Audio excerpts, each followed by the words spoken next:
so little is known that they can almost get away with that, because it's a huge statement. And it's like, well, you already told me these things are impossible and they exist and they're demonstrable. So why not that? Well, because that's not scientific. That's a theory shellacked onto the math instead of the math speaking for itself. Right. And the chip speaking for itself. So the chip doesn't need alternate universes to operate this fast. It just needs good, coherent quantum entanglement and cohesion and time to do it. And time for them is very relative. Time for a quantum computer, it can do a lot in a very short amount of time. So let's not lose the breakthrough for the hype over the universe thing. Hey Joe, how you doing, brother? Hey man, how are you? Good to see Doing you. good. Good to see you too, man. Um, so there's this story going around about the quantum computer, um, Yes. and I knew there was only one person I could talk to about it. So I'm first of all, flattered. what is quantum computing? All right. Things get really weird really quickly, even without this parallel universe claim that is coming out. Um, all right, to understand quantum computing, we'll step back into like regular computing just for a quick second. Okay. The whole basics behind computing are zeros and ones, right? Something can be a zero or something can be a one.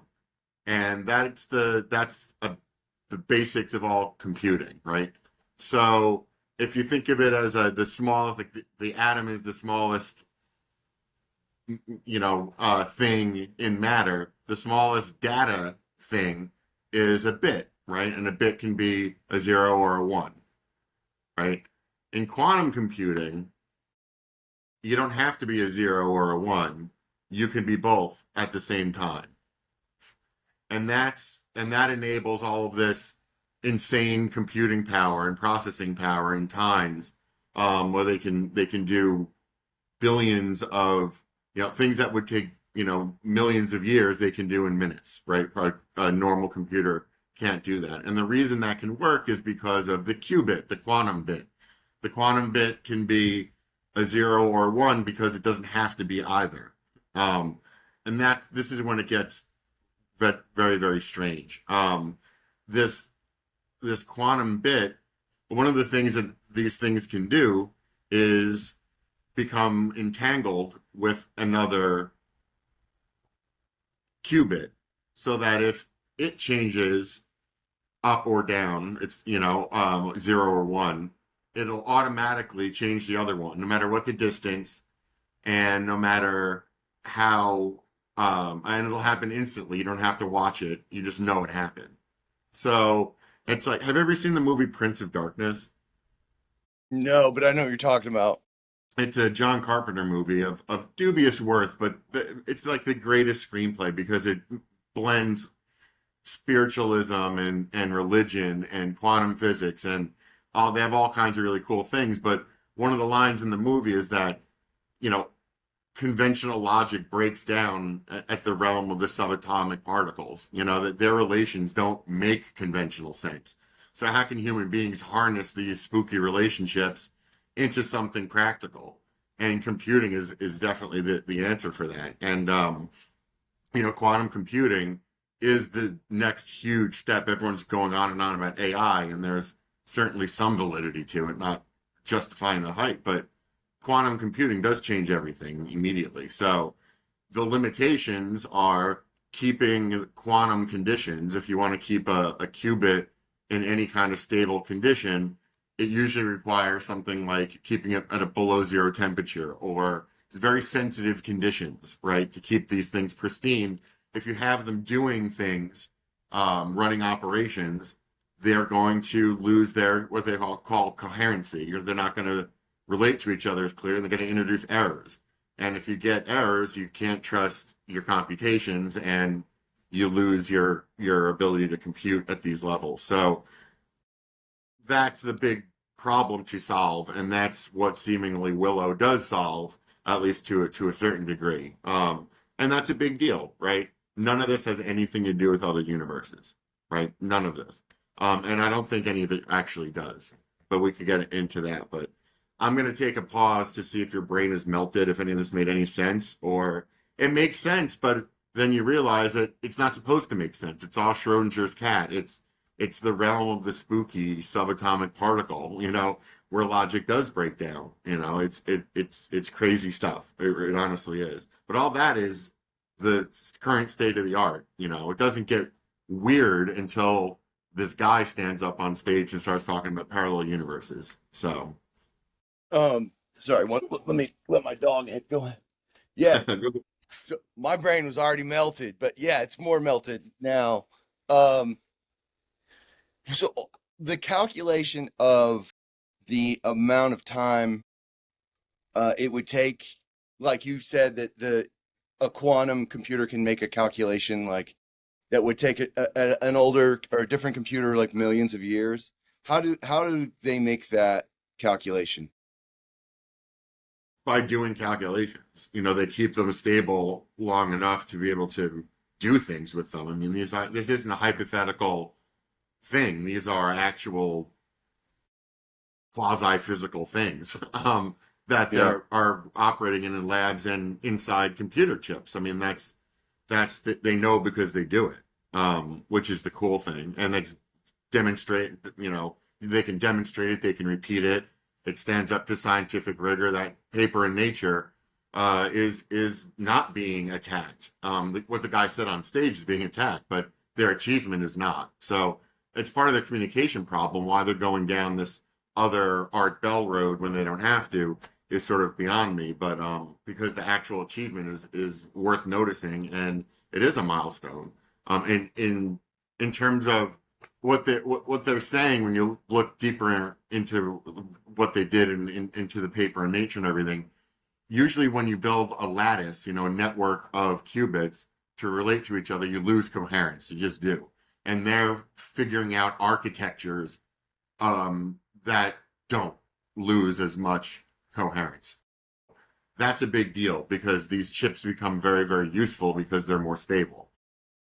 And you can't put anything out into the market until you reach that milestone, and they have. So that's a big deal. So it again, they know they can run that fast because they run algorithms that fast, and they run equations that fast, and they throw problems at them, and they know the speeds. So how is quantum computing different than AI? Oh well, there will be crossover, which would be interesting to talk about too. But AI is the way that is machine learning, how the machine learns. So no matter what kind of machine it is, really, if it's running in quantum or standard, it's the way you train it, and then how it reacts to that training without you having to program it. So it's adapting. It's adaptive computing. This will enable these systems to adapt even more so, right? So something Gotcha. that would take a quarter of a second would take even less, and that's a big deal when you're talking about cars, anti-car, collision. If you're talking about AI and air traffic control, if you're talking about, space, that very precision things where lightning fast decisions need to be made. Human beings used to be the only things trusted to make those decisions, while now we're actually second best at them. You'd be safer with an AI quantum pilot, in theory, than with a human because the error rates would be so much lower. So is it fair to say that quantum computing, that's like the operating system? Is that a I don't know. okay? No, Sorry, I'm probably asking you not. like ape questions, like very basic questions, Yeah, but yeah, it's helpful. I no, probably, but Okay. maybe on some way. I mean, I could torture it either way. I'd rather just ignore the question. Good answer. Um, so what are this is going to help with everyday life, space travel. Um, what are some of the other applications? It really is sort of limitless. I always think implantable and wearable electronics. Everyone actually the first app we should talk about the first applications, which won't be the everyday stuff, but medical research. Being able to explore every option conceivable option when you're trying to put together molecules to make new medicine is huge. And to be able to do that in a couple of minutes it is amazing. So, processing huge volumes of data will be a lot easier as well. So that's why I think the AI crossover is very interesting too, because they'll be able to learn a lot faster. So, um, other application, I mean, they're really, it depends on the price point and it depends on the dependability, right? So if they really make a chip, think of everywhere there's a silicon chip and replace it with something that is, I don't know, 3 or 4 hundred times stronger, 1,000 times stronger. Um, Wow. and then think of what that would enable. I mean, what your phone can do at that size really is dependent on your screen. But, if you have something embedded so you see it in your cornea, you're going to be able to process all that information in a chip that would fit in your eyeball. I'm just spitballing here, but I mean, Yeah. but go ahead, like take that anywhere. Take that concept and blow it out to anything that's in your life, and that's where it'll be. That's how ubiquitous it could be. It's not there yet, but the um, weather will probably might be another. That's another huge data set. I like astronomy for this too, but it's not like they're throwing huge amounts of money around. But that's a great application. So anything that takes huge data sets and crunches it in to seconds worth of processing, and it would have taken a supercomputer to do it. Testing nukes, they always seem to get a seat at the table because that's a huge data thing, and they've been doing that's the replacement for actually physically testing them. So it gets sort of bipartisan kind of support. So there'll be money for that. Think of just big data sets, and that's where you'll find it. And then if it gets popular, cheap, and reliable, it'll be in your phones and your pacemakers. So the original, the finding, the article in Nature, you said, right, was where the finding there is that quantum computing can make calculations that are like far exceed what we've experienced up until this point. But their findings are that they can keep the coherency high, Gotcha, gotcha, gotcha. Okay. so that it's a lot more reliable. So the error rate goes down, and that's the evolution of the thing. That the error rate has to go down for these things. That's been the problem, is stabilizing their operating conditions enough so that they can do their thing reliably. And there, it gets really, it gets actually above my pay grade a little bit. I don't understand how their architecture works at this point. I've read enough, but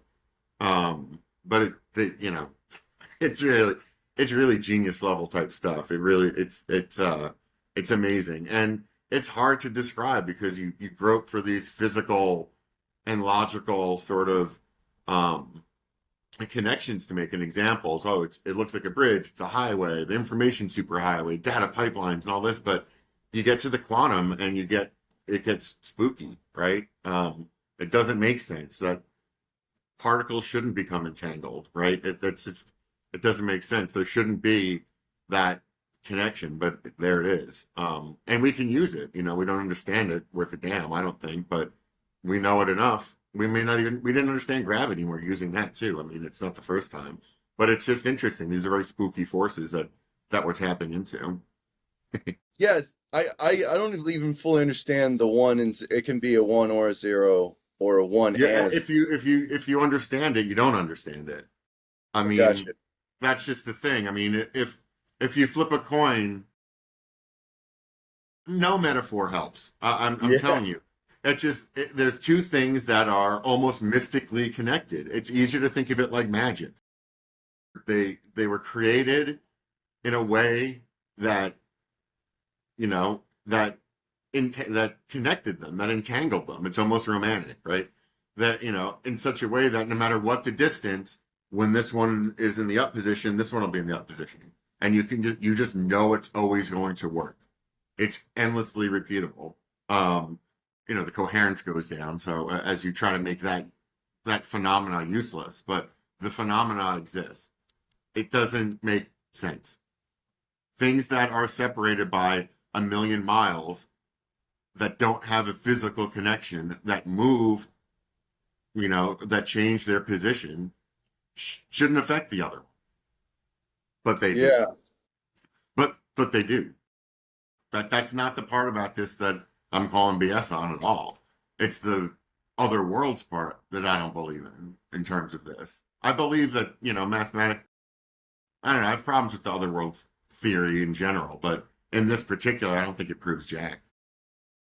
Can we start with your problems or with your issues with the other worlds theory and then talk about how it relates to this? Uh, yeah. Well, no, I'm not going to. Okay. Okay. Gotcha. And Gotcha. the reason why is it might be easier to sort of back into it with what we were just saying, which was Okay. Cool. superposition, which is the ability of an entanglement. The idea that these things are that that these things exist and can influence each other at an infinite distance, um, without any sort of connection, right? That idea has spawned the other worlds theory, or as not that's not true. The Greeks, ancient Greeks, were talking about that, but has given some mathematical teeth to the idea that if something exists in two states at the same time, then there must be a branch in the road where it decides up or down. But what if it went the other way, right? So if it exists in the other superposition, then it's got to be in another universe. It can't be in ours because you can't have something that's two things at the same time, basically, right? So, so I have a problem with that. I mean, I don't understand what's happening, but I don't think that every single millisecond there's an infinite number of infinite worlds being created at every juncture, because that means everything is superpositioned somewhere. I mean, it's not like there's your antiparticle. It's not like there's your Spock with the goatee in the evil universe. There's an infinite number of universes, right? Because every second there's another superposition that's been created and another fork in the road that goes down. It's impossible to envision. And even if it was true, if it's that pervasive, what difference does it make? Right. And they would say the difference is you can tap in to those other universes while you're making calculations. That's why we can do something so much faster, because it's happening in multiple universes at the same time, delivering that result. And that don't I think that they're delivering that result because of why quantum computing is worthwhile to begin with. Um, it, so little is known that they can almost get away with that, because it's a huge statement and it's like, well, you already told me these things are impossible and they exist and they're demonstrable. So why not that? Well, because that's not scientific. That's a theory shellacked onto the math, instead of the math speaking for itself, right? And the chip speaking for itself. So the chip doesn't need alternate universes to operate this fast. It just needs good, coherent quantum entanglement and cohesion and time to do it. And time for them is very relative. Time for a quantum computer, it can do a lot in a very short amount of time. So, so it, let's not lose the breakthrough for the hype over the universe thing. It's almost easier to envision the alternate universes at first than it is the basics of quantum computing. So once you get past that one ghost, weird, freaky thing, and then you're hit with this other one, and then you're forced to say, well, that might be an overreach. So they're not doing quantum computing any favors by going on and talking about parallel universes. So is there a little bit of it that's just like spectacle? I think so. I think it's a little bit of tech girl Sorry. marketing. I think it's something that they talk about internally, and he brought it external because he thought it was so cool, and it is. But it brought up brought up. It's all that people are talking about. We wouldn't be talking about it. So maybe that's the goal, right? When you reached out to me, it wasn't about quantum computing, because these breakthroughs have been done long before. It wasn't even about Willow; it was about parallel universes. So it does work, you know. And there is sort of an arms race when it comes to quantum computing, just like there is one with AI. I mean, between companies, between countries, between militaries, between institutions. I mean, it's pretty pervasive. So yeah, getting attention to it's a big deal. But people would have paid it. People in the know would have paid attention to Willow anyway. So that's the part where I'm sort of, not so enthused at the way that they rolled it out. But I'm psyched for the team. I mean, what they did, the engineers did a great job. The marketing people let this guy kind of run amok, I thought. So he was involved in the study, and then he started kind of positing these ideas. Yeah, I think that's yeah, he said, we may have even, as part of the presentation, it was we did the milestone breakthrough, here's how we did it. We may have even tapped into other universes, and he talked into why that would be a possibility. And it was like, why? Why would you Yeah. do that? Why did you have to go there? It's not an era of restraint, but when you have a winning hand, you should just let it play out. So what should we expect, like like over the next year? What changes should we see? Well, they still have a while to go before prime time. Um, I think it's for Willow, it's incremental. It's increases in coherency. It's fine tuning. I think that, and I know that because that's what they said. Uh, it's a breakthrough though. It's something to build on, right? And it's definite progress. So that's the next level. And what you do at the next level is you build on it more. It's like building an airplane. You got to expand the flight envelope. You got to have it do more efficiently, more reliably, so that you don't need a test pilot. You just can let it run itself. That's the next year. That's the next 10 years, probably the next 30 or 40 years. There's a long way to go, which is exciting.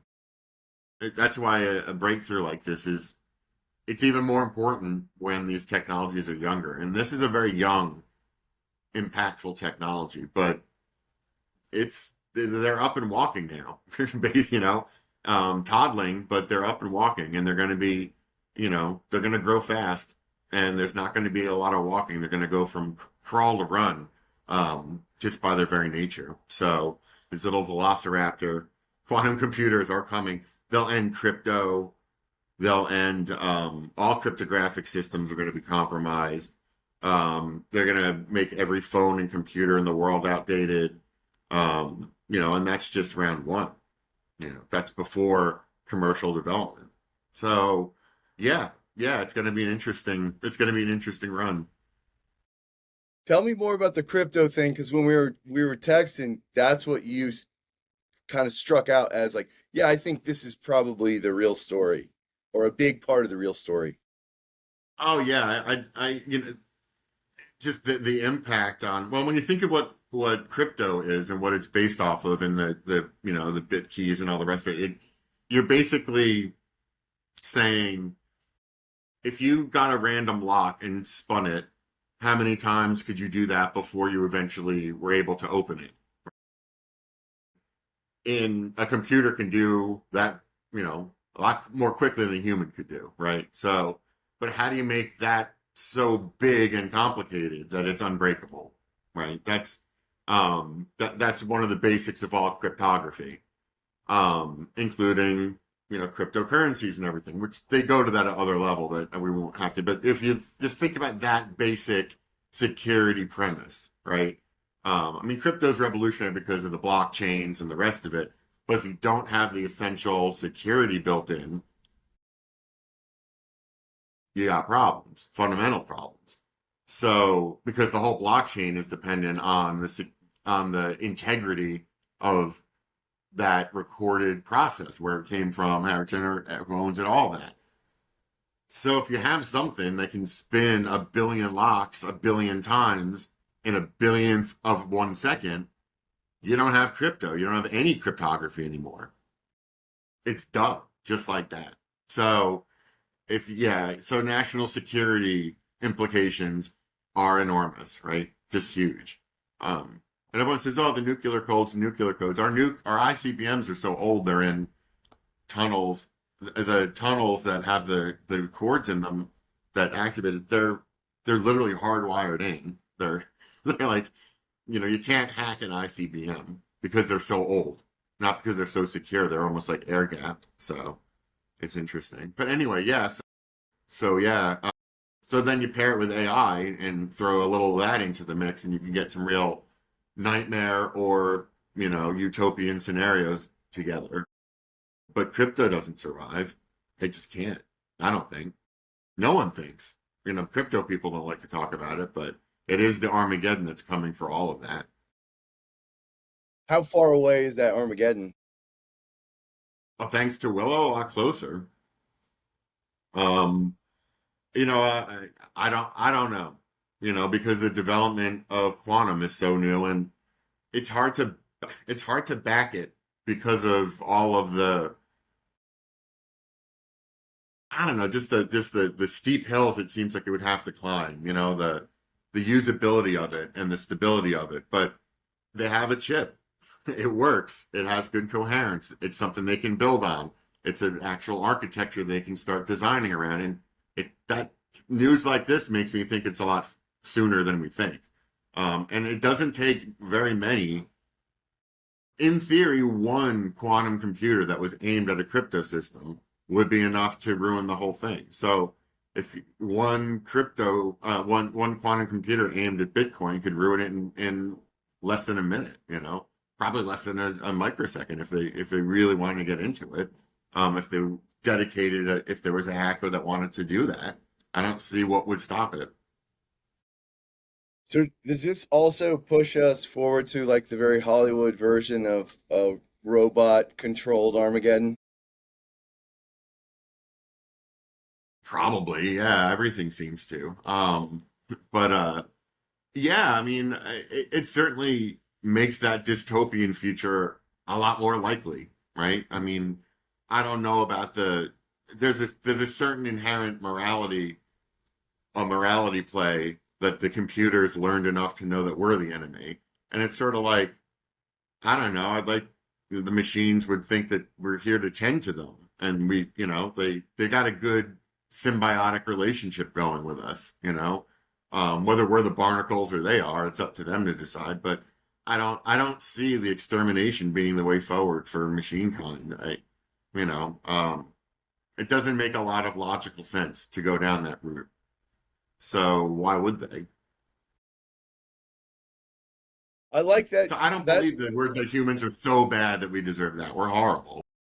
But I yeah. mean, I don't. That was just like 1960s, 1950s. We deserve to get the bomb dropped on us, kind of thing. And it's like maybe it'll go the other way. And maybe we've learned enough from animals and our relationship with animals that will treat robots marginally better. I don't know. Maybe we'll need them so much that they'll need us back because that's their prime directive. I mean, why not let the robots imagination wander the other way too? Because it could go that way just as easily. More people's lives get saved by drones than are killed by them. Excluding Ukraine probably, but in the world, like the net good from drones is higher than the other. Same thing with satellites. I mean, our record as a human race is getting better when in terms of like responsible use of technology, not worse. And when we screw up, or at least feel bad about it and try to hide it, which is its own kind of progress. Shame as a metric for human progress. Yeah, that's a good line. Yeah. What else are you hyped about right now in tech? You know, I haven't been in hype mode very much. I'm working on at least one art magazine article on spaceflight, and I'm just waiting for the new NASA direction to happen, the new administrator, the new, so horrified, I don't know. I have no information. No one has any information on what's going to happen next. So as a feature writer for magazines, that's a real pain in the ass, what to plan around. Like this could be a great story. This could be a positive story, negative, good for Houston, good for NASA, good for private space. We don't know. We don't know. So, we'll see. I mean, if he's going to move the headquarters to Houston, what does that do? Can he do any of this stuff? How much of it is just hype and smoke, and how much of it is, yeah, that's discretionary and that can go there. What does Congress have to say? What does he have to do to buy off Congress? Buying off the Texas delegation is pretty easy with spaceflight. If you give them headquarters, they'll probably let you cut Artemis. Yeah, maybe. Yeah, but that's the level of like we have no clue of what's going on. And that's everyone. I mean, I'm talking to analysts, I'm talking to private space companies, and talking to all kinds of people. No one has any idea. So how do you plan ahead for that? A feature that's due at a certain point in the year. So the uncertainty is real. Changes might not be, but the uncertainty certainly is. So that's the shock and awe phase of the administration, I guess. So, is there anything else people should know about quantum or other worlds theory, multiverse, anything like that? Probably not. It's probably better you just ignore it until it's here. It's just to me, it's just another example of something that we'll never be able to fix on our own when we get it. We already passed the big inflection point where we can't fix our phones, we can't fix our cars, we can't fix our sewing machines, right?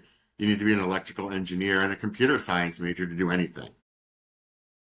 So, and they're trying to do that with houses too. Smart houses are going down that road as well. Although you still need a good plumber. Anyway, so what you should know is that just don't trust everything that you read. This is a good excuse to talk about quantum computers and some of the more interesting and far out things about it. And the alternate worlds theories as well. I mean, it's all good to explore. Just watch out what you believe. You know, Science is tricky. That's great. Man, it's good chatting with you. Always, man. Whenever you need it, I'm around.